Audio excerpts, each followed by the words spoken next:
Bonjour à tous, je vous salue au nom de Jésus. Je suis le frère Creslin. Qu'il plaise à Dieu que nous puissions communiquer un message à travers cette vidéo. Et aujourd'hui, nous voulons partager quelque chose d'aussi capital.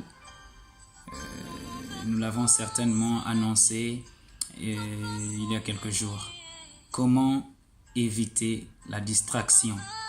C'est un mot, c'est un concept que nous employons beaucoup en milieu chrétien et qu'il plaise à Dieu qu'aujourd'hui, que Dieu nous aide à mieux comprendre c'est quoi la distraction et comment faire pour l'éviter. Amen. Seigneur, je bénis ton saint nom. Merci pour cette grâce que tu nous accordes à cet instant. Et avec Dieu, édifie-nous dans ta parole, Seigneur. Enseigne-nous, Père de gloire. Au nom puissant de Jésus. Amen. Alors, bien-aimé, la distraction. Qu'est-ce que ça signifie, la distraction? Nous avons trouvé deux définitions qui pourront nous aider à comprendre cette expression. C'est des définitions tirées du dictionnaire. La première définition qui nous est proposée, c'est la suivante. Distraction signifie manque d'attention habituelle ou momentanée aux choses dont on devait normalement s'occuper, l'esprit étant absorbé par un autre objet. Voilà la première définition de distraction. La deuxième définition dit ceci: diversion apportée par une occupation propre à déclasser l'esprit en l'amusant. Bien-aimés, déjà vous voyez qu'à travers ces deux définitions, que la distraction en réalité vient nous déplacer de ce que nous devions en temps normal faire pour nous amener vers autre chose. La distraction vient nous déplacer d'un endroit où nous devons être pour être ailleurs.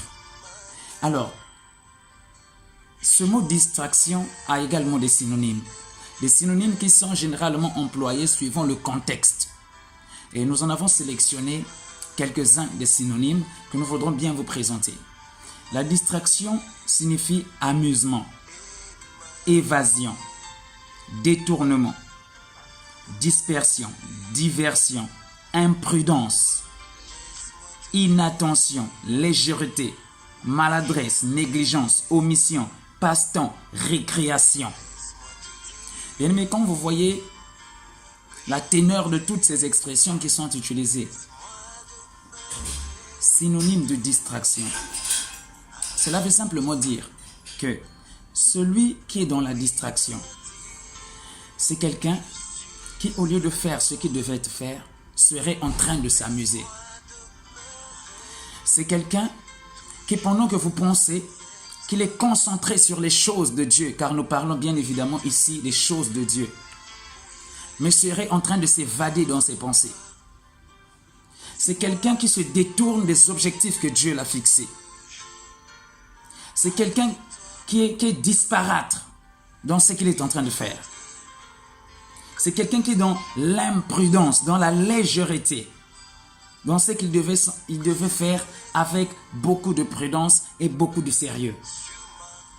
C'est l'inattention, c'est la négligence.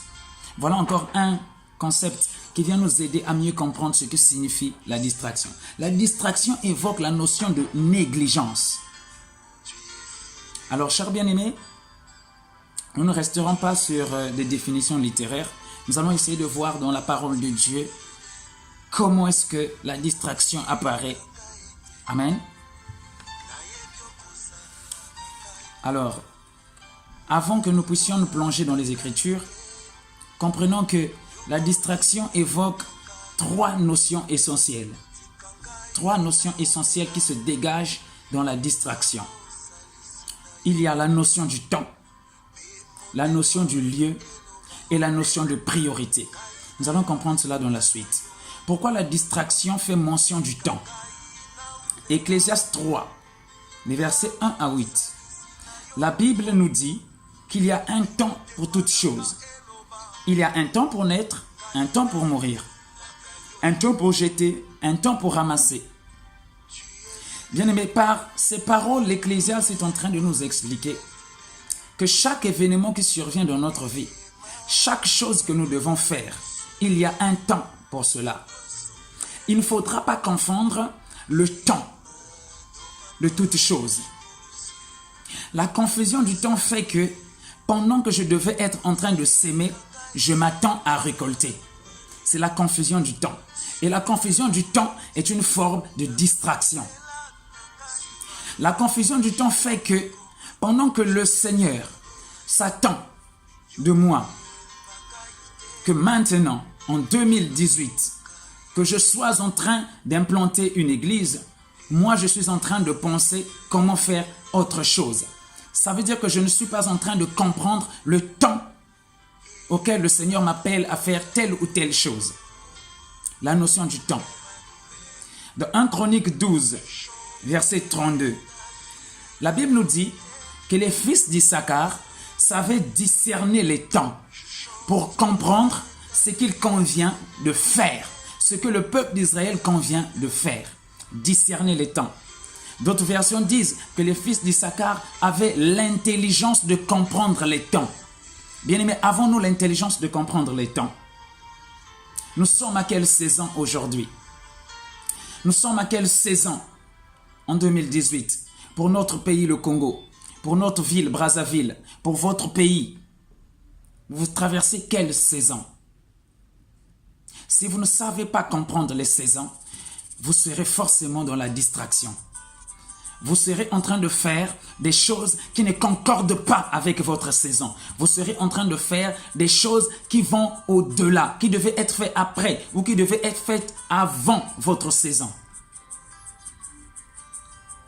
Quand le Seigneur, par exemple, vous amène dans une saison où il voudra que vous rentrez pleinement dans l'exercice de votre ministère.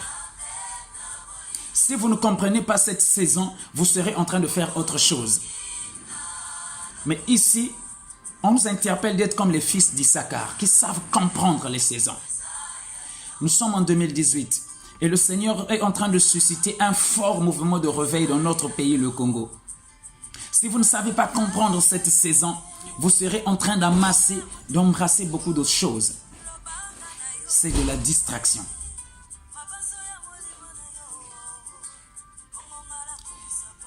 La Bible nous dit, dans Esther, chapitre 1er, le verset 13, que le roi avait besoin des sages qui savaient comprendre les temps. Et chaque fois que le roi voudrait prendre une décision capitale qui engage tout le royaume, il avait besoin de ceux qui savent comprendre les temps. Pourquoi? Parce que même ce roi savait que les décisions doivent être prises en fonction du temps. Le succès dans les décisions qu'on prend, dans les engagements, dans les projets qu'on entreprend, dépend du temps dans lequel nous nous trouvons. La notion du temps est très importante. Il faut agir en fonction du temps. Le temps est-il favorable ou non? Mais bien aimés, nous avons un merveilleux moyen de le savoir. Nous avons le Seigneur, le Dieu de l'esprit des prophètes, qui peut situer quelqu'un dans sa vie par rapport à un temps donné. Pour que nous sortions de la distraction, pour que nous puissions éviter la distraction dans tout ce que nous pouvons faire. Nous comprendrons les dangers de la distraction dans la suite, bien aimés. Mais le concept de distraction évoque aussi le lieu. Pourquoi le lieu? Vous comprendrez que dans la parole de Dieu, dans la vie des serviteurs de Dieu qui ont marqué l'histoire, il a toujours été question d'un lieu, d'un endroit, d'un point de rencontre, d'un point de rendez-vous. Nous prendrons quelques exemples. La Bible nous parle par exemple de la marche des enfants d'Israël. Ils ont quitté un point donné, l'Égypte. Le Seigneur les fait traverser par le désert. Il les conduit à travers la nuée et la colonne de feu. Quand la nuée se déplaçait, le peuple devait comprendre qu'il fallait se déplacer avec la nuée. C'est-à-dire que le lieu où on était autrefois n'est plus le lieu où nous devons être demain. Le Seigneur nous appelle à bouger. Mais si vous n'avez pas compris ça, vous vous attachez à ces lieux-là. Vous restez alors que l'Éternel a bougé. Vous êtes dans la distraction. Le peuple est arrivé à Horeb. Le Seigneur s'est manifesté au sommet de la montagne. Mais la destination n'a jamais été Horeb. Si vous n'avez pas compris cela, vous allez bâtir des maisons, des cathédrales autour d'Horeb. Mais Dieu ne sera plus là parce qu'il veut vous voir à Canaan. Celui qui reste à Horeb alors que Dieu l'attend à Canaan au-delà du Jourdain est dans la distraction. La Bible nous dit, dans 2 Rois, chapitre 2, des versets 1 à 13, il s'agit de cette histoire entre Élie et Élisée. Lorsque Élie rencontre Élisée, Élisée s'attache à lui. Et Élisée savait que Élie devrait partir. Tous les fils des prophètes savaient que ce grand prophète Élie devait être enlevé. Et pendant qu'Élisée marchait avec Élie, Élie lui disait à tout moment, « Reste ici, car le Seigneur m'appelle à telle ville. Reste ici. » Mais la Bible nous dit que Élisée ne lui lâcha pas. C'est ce qui fait que, pas à pas, Élisée est parti de Gilgal avec Élie pour Bethel. De Bethel avec Élie à Jéricho. De Jéricho avec Élie, ils sont allés jusqu'au-delà du Jourdain où il a vu finalement Élie monter dans un char de feu et recevoir la double portion de l'onction. Bien-aimé, le lieu est important. Si Élisée était resté à Gilgal, si Élisée était resté à Bethel, si Élisée était resté à Jéricho, il n'aurait jamais reçu la double portion de l'onction qui était sur Élie. Quand Dieu veut te donner la double portion qui est sur Élie, au-delà du Jourdain, si tu restes à Bethel, si tu restes à Jéricho, tu ne l'obtiendras pas. Il faut bouger avec le rythme de l'esprit. Beaucoup sommes-nous d'enfants de Dieu. Nous ne comprenons pas ces choses-là. Voilà pourquoi nous marchons dans la distraction. Nous faisons beaucoup de choses, mais nous sommes dans la distraction.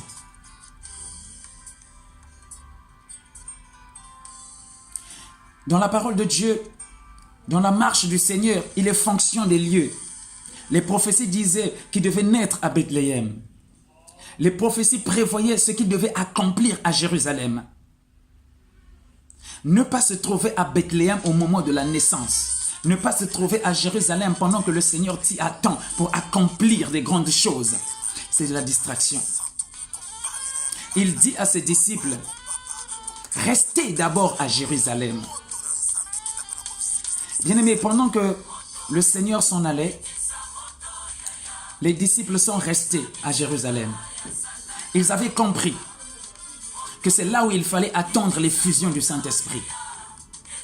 Si un disciple sortait du cercle de Jérusalem pour se retrouver dans une autre contrée, peu importe la raison, c'est une forme de distraction. Parce que tu n'es pas à l'endroit où le Seigneur voudra que tu sois à cet instant. Il dit par la suite, il disait aussi à ses disciples, allez, prêchez la bonne nouvelle. Vous serez mes témoins à Jérusalem, dans la Judée, en Samarie et jusqu'aux extrémités de la terre. C'est fonction de lieu.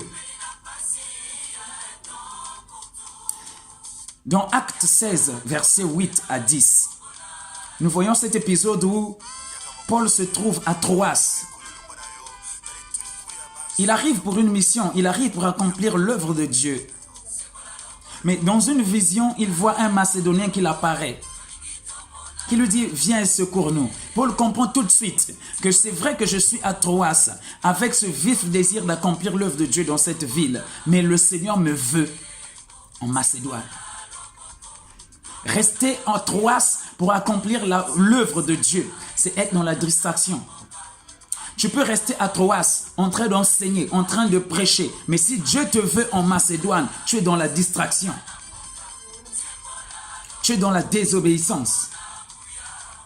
Troisième des choses, la distraction évoque également la notion de priorité. Nous allons prendre 2 textes pour comprendre cela. Le premier texte est Jérémie, chapitre 1er, le verset 10. Dieu dit à Jérémie, « Regarde, je t'établis aujourd'hui sur les nations et sur les royaumes, pour que tu arraches, pour que tu abattes, pour que tu ruines, que tu détruises, pour que tu bâtisses et que tu plantes. » Voilà des activités auxquelles Dieu appelle prophétiquement Jérémie. Ce sont des activités par la suite qui ont été accomplies tout au long de son ministère. Mais dans cet appel de Jérémie, il y a beaucoup d'aspects. On nous parle d'abattre, de ruiner, d'arracher, de détruire, de bâtir et de planter. Dans quel ordre il faut accomplir la volonté de Dieu? Quelle est la priorité pour Dieu? Est-ce que Dieu voudrait que je commence à planter avant d'abattre? Est-ce que Dieu voudrait que je commence à bâtir avant de détruire? Bien-aimé, si tu commences par bâtir avant de détruire, tu détruiras ce que tu as bâti. Alors que dans la pensée de Dieu, il veut premièrement que tu arraches, que tu abattes, que tu ruines, que tu détruises. Parce qu'il y a des fondements mauvais qui ont été posés au milieu du peuple d'Israël. Et par la suite, tu viendras pour bâtir et pour planter ce qui vient de l'Éternel. Mais si on ne comprend pas la priorité, si on ne comprend pas par où il faudra commencer d'abord, on est dans la distraction. On dira que j'ai écouté la voix de Dieu, c'est ce que Dieu m'a demandé de faire. Mais tu n'es pas en train de faire de la bonne manière. Tu n'as pas commencé là où il fallait commencer simplement parce que tu es distrait. Tu n'as pas compris la pensée de Dieu. Aujourd'hui, il y a beaucoup d'enfants de Dieu que Dieu appelle au ministère, que Dieu donne des instructions, mais qui ne savent pas comment commencer, simplement parce qu'ils se sont laissés distraire. Dans Matthieu chapitre 10, verset 37. Celui qui aime son père, sa mère, plus que moi, n'est pas digne de moi. Celui qui aime son fils ou sa fille, plus que moi, n'est pas digne de moi. Là encore, le Seigneur nous apprend la notion de priorité.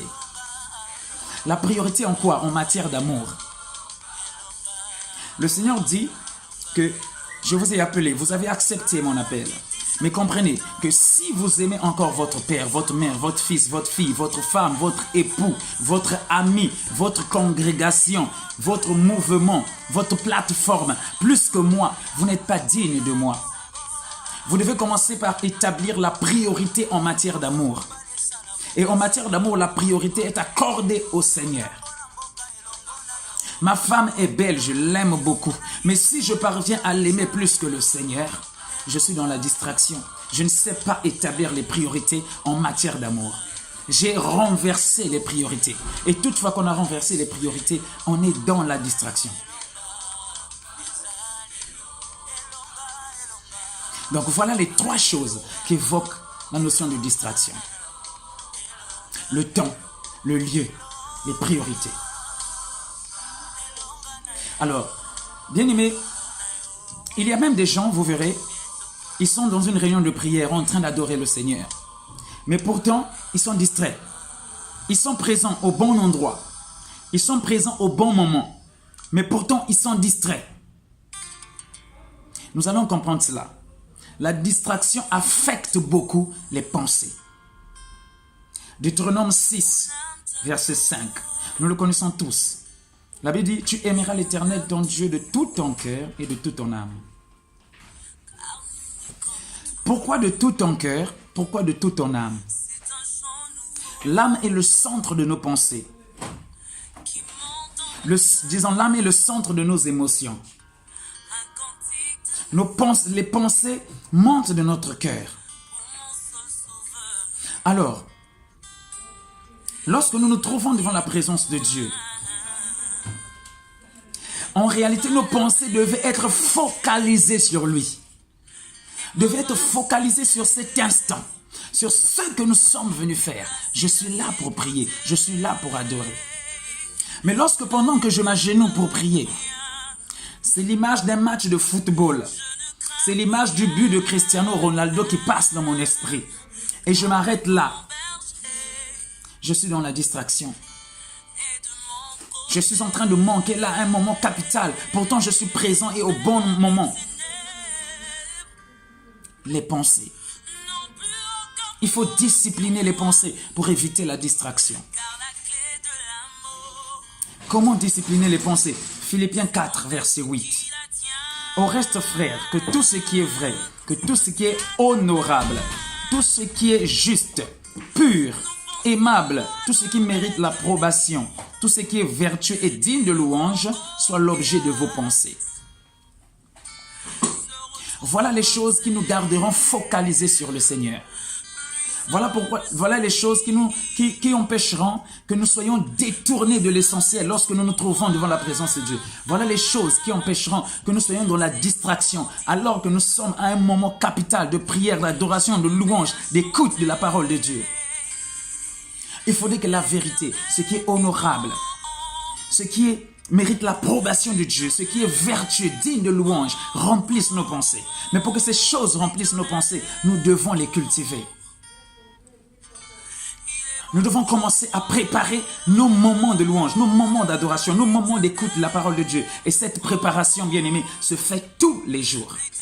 Ça ne se fait pas lorsque le prédicateur dit « Maintenant, dispose ton cœur à écouter la parole de Dieu ». Non, ça se fait tous les jours. On est disposé à écouter la voix de Dieu. On est disposé à adorer le Seigneur. On est disposé à prier. Ça veut dire que tous les jours de ta vie, commence à supprimer des choses qui viennent polluer ta pensée. Commence à supprimer les choses qui viennent infecter ta pensée. Ces choses, nous les rencontrons partout. Dans ce que nous voyons, dans ce que nous entendons. Bien-aimés, nous sommes enfants de Dieu, nous devons apprendre à ne pas tout regarder. Nous sommes enfants de Dieu, nous ne devons pas apprendre à tout entendre, à tout écouter. Fort est de constater qu'aujourd'hui, il y a encore des enfants de Dieu qui se plaisent à écouter la musique mondaine. Et on est surpris que pendant que je suis en train d'adorer le Seigneur, ce n'est pas un cantique nouveau qui monte dans mon cœur, mais c'est un cantique d'un quelconque musicien. C'est la distraction.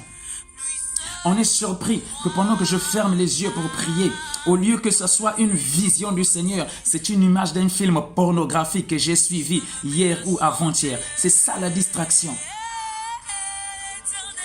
Lorsqu'on charge nos pensées de ces choses souillées qui viennent par la suite nous détourner de l'essentiel, c'est ça la distraction. Ce sont des choses à la base, on pense que c'est de l'amusement, on pense que c'est de la détente, mais qui nous tuent, qui tuent notre dimension de prière et d'adorateur. Un autre aspect, c'est de comprendre que finalement, la distraction est une arme entre les mains du diable pour déstabiliser les enfants de Dieu.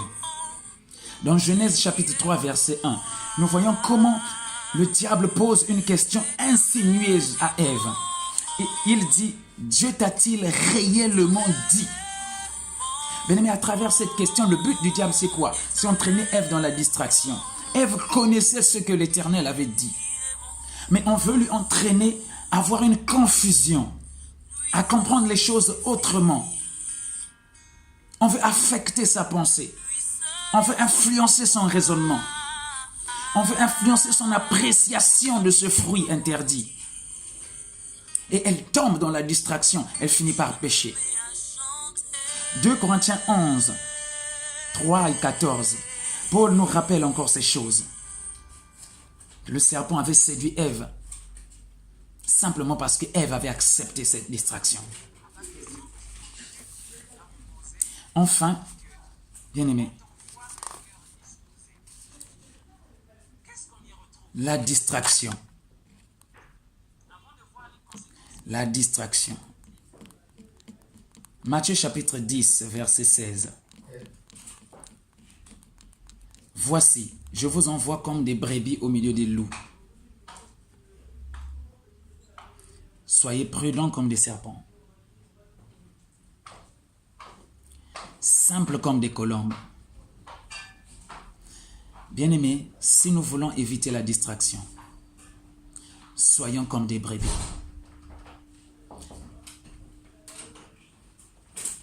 La brebis est sans défense. La brebis ne sait que compter sur le berger. La brebis ne sait qu'aller là où le berger le conduit. La brebis ne sera jamais là où le berger ne l'a pas conduit. Soyons prudents. Soyons simples. Il y a d'autres notions qu'il faut ajouter à cela. C'est discerner les temps et les saisons. Ne pas faire toutes choses à n'importe quel temps, mais comprendre les temps et les saisons. Comprendre le mouvement de Dieu. Quand Dieu veut que nous puissions bouger, quand Dieu veut que nous puissions changer de position. Et gardez vos cœurs, comme la Bible nous dit, gardez votre cœur au-dessus de tout. Voilà quelques notions que nous voulons partager avec vous sur la distraction. Parce que nous sommes en train de traverser des temps sensibles où le Seigneur veut que nous soyons entièrement focalisés sur lui. Quelque chose peut être bien pour un temps, mais au temps où nous sommes, si nous le faisons, nous sommes dans la distraction. Alors bien-aimés, que Dieu vous bénisse, que Dieu vous aide à intérioriser ces choses, que Dieu vous aide à méditer encore sur ces choses et certainement attirer le meilleur et plus que ce que nous avons dit. Au nom de Jésus. Amen. Amen.